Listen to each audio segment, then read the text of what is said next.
We are continuing our video series of the virtual plan room, and in this session we are just going to go through receiving an RFI, or it could have been an ASI, and getting our sheets ready for our slip sheeting process. So in this one, the first thing that we want to do is we're really going to kind of ignore these first sheets, but we're focused on the drawings here.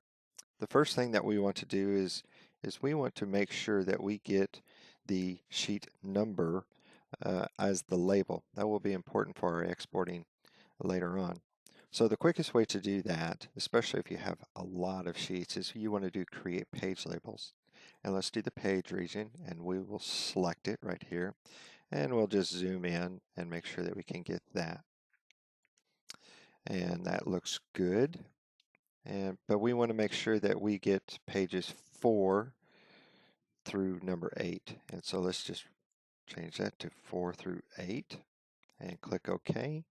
Now the only thing that we want to do is make sure that it did it properly. Sometimes it may read things wrong. So this is A102B.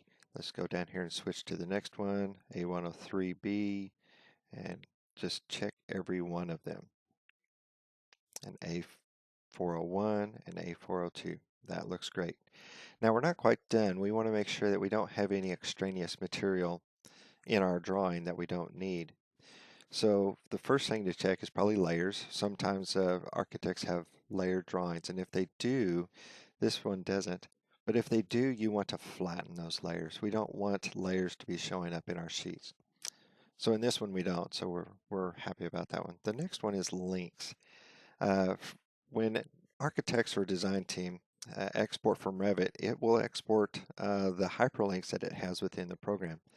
In our system, that's pretty useless, and it becomes more of a problem because we're starting to get hyperlinks that we don't want showing up that won't work.